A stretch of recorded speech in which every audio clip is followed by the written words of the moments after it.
जय मसीह की। बाइबल के एक दूसरे के विरोधी वचन सीरीज में ये 22वां वीडियो है। बाइबल के कई वचन एक दूसरे के विरोध में दिखाई देते, लेकिन एक दूसरे के विरोध में है नहीं।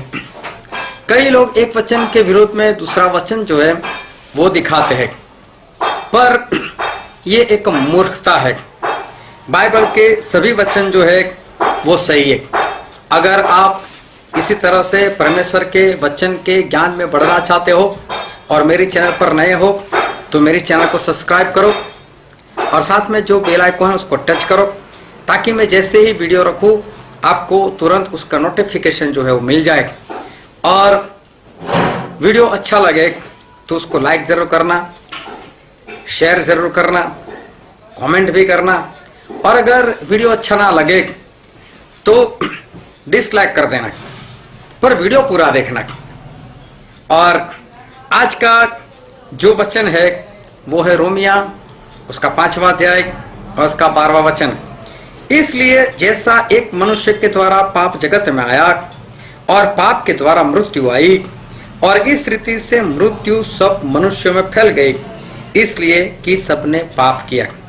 ये वचन ऐसा कहना चाहता है कि पाप की वजह से सभी ने पाप किया, और सभी ने पाप किया इसलिए सभी के जीवन में मृत्यु जो है वो आई, मृत्यु सभी में फैल गई। और फिर बाइबल में लिखा है, हम पढ़ते हैं यूहन्ना उसका 8वां अध्याय और उसका 51 वचन। यूहन्ना 8 का 51, वहां पर प्रभु से ऐसा कहते, मैं तुमसे सच सच कहता हूं कि यदि कोई व्यक्ति मेरे वचन पर चलेगा तो वह अनंत काल तक मृत्यु को न देखेगा। प्रभु से ऐसा कहते हैं कि कोई मेरे वचन पर चलेगा, मतलब मेरी आज्ञाकारी करेगा, तो वो अनंत काल तक कभी भी मृत्यु को नहीं देखेगा। अभी रोमिया 5 के बारे में ऐसा लिखा है कि सभी में मृत्यु फैल गई।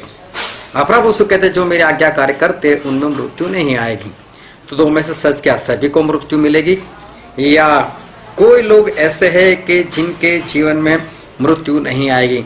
तो सच क्या है, सभी मरेंगे या उनमें से कुछ लोग जो है वो बचाए जाएंगे? बाइबल में जीवन और मृत्यु ये जो शब्द है उसके दो मतलब निकलते हैं। जीवन का मतलब होता है इस संसार में जीवन, जो हम जीवन जीते हो। साथ में एक दूसरा मतलब निकलता है हमेशा का जीवन, मतलब अनंत जीवन जो हमें स्वर्ग में मिलने वाला है।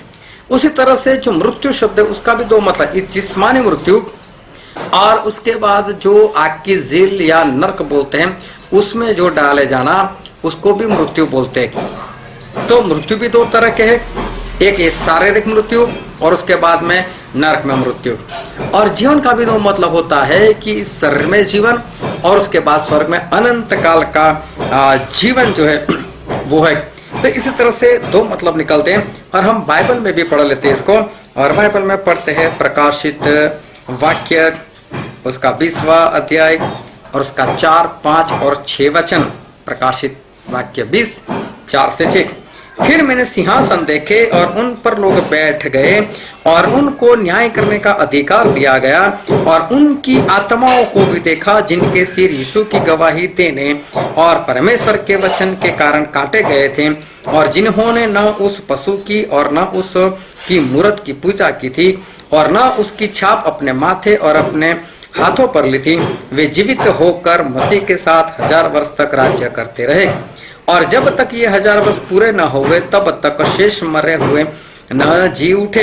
यह तो पहला मृतकोत्थान है। धन्य और पवित्र वह है जो इस पहले पुनरुत्थान का भागी है। ऐसों पर दूसरी मृत्यु का कुछ भी अधिकार नहीं, पर वे परमेश्वर और मसीह के याजक होंगे और उनके साथ 1000 वर्ष तक राज्य करेंगे। यहाँ पर ऐसा लिखा है कि उनके ऊपर दूसरी मृत्यु नहीं, मतलब कि आग की झील नहीं, वो लोग अनंत जीवन पाएंगे। जिस्मानी मौत तो हो गई, लेकिन उसके बाद अनंत काल तक वो जीवन जो है वो जीवन पाएंगे, जो इस शरीर में मरने के बाद मिलने वाले हैं। साथ ही में दूसरा वचन पढ़ते हैं, वो भी प्रकाशित वाक्य उसके 20वें अध्याय में और उसका आखिरी वचन मतलब 15 वचन। और जिस किसी का नाम जीवन की पुस्तक में लिखा गया हुआ न मिला, वह आग की झील में डाला गया। और आग की झील तो दूसरी मृत्यु है। यहाँ पर भी लिखा है कि आग की झील मतलब दूसरी मृत्यु। एक मृत्यु जिस्मानी और बाद में आग की झील में डाला जाना, वो दूसरा मृत्यु। तो जीवन के लिए भी दो मतलब है कि इस जिस्मानी जीवन और उसके बाद हमेशा का जीवन। मृत्यु के लिए भी दो अर्थ है, इस जिस्मानी मृत्यु और उसके बाद आग की झील में डाला जाना, वो भी एक मृत्यु है। कोई भी इंसान ऐसा नहीं कि जिसने पाप ना किया हो, कोई भी इंसान ऐसा नहीं कि जिसने पाप ना किया हो। और हम पढ़ते हैं पहले राजा में, पहला राजा उसका अध्याय 8 और उसका वचन 46। पहला राजा 8 और 46, उसमें ऐसा लिखा है, निष्पाप तो कोई मनुष्य नहीं है। कोई मनुष्य ऐसा नहीं कि जिसने पाप ना किया हो, सभी ने पाप किया ही किया है। फिर दूसरे इतिहास में पढ़ते हैं हम, दूसरा इतिहास उसका अध्याय 6 और उसका 36 वचन, निष्पाप तो कोई मनुष्य नहीं है। यहाँ पर एक बार फिर लिखा है, और कोई भी इंसान ऐसा नहीं है कि जिसने पाप ना किया। तो सभी ने पाप किया है। अगर सभी ने पाप किया है तो सभी के सभी मरेंगे ही। कोई भी जो है वो नहीं बच सकता इस मृत्यु से। और एक बाइबल में हम पढ़ते हैं वचन, वचन संहिता उसका निवासी 89 और उसका 48वां पद। यहाँ पर ऐसा लिखा है, कौन पुरुष सदा अमर रहेगा? क्या कोई अपने प्राण को कब्र से बचा सकता है? मतलब कि मरने से अपने आप को कोई बचा सकता है? कोई भी नहीं। यह वचन ये कहना चाहता है कि सभी लोग जो है वो मरेंगे ही मरेंगे। मतलब इस शरीर में तो हम सभी लोग, चाहे कोई भी हो, वो मरेगा ही मरेगा। लेकिन जो रोमी उसके 5 और 12 में जो हमने पढ़ा, रोमी 5 और 12, एक बार फिर से मैं आपके लिए पढ़ लेता हूं कि इसलिए जैसा एक मनुष्य के द्वारा पाप जगत में आया और पाप के द्वारा मृत्यु आई, और इस रीति से मृत्यु सब मनुष्यों में फैल गई, इसलिए कि सब ने पाप किया है। मृत्यु सभी लोगों में फैल गई, पाप सभी ने किया, तो सभी लोग जो है मरेंगे ही मरेंगे। ये वचन सच है।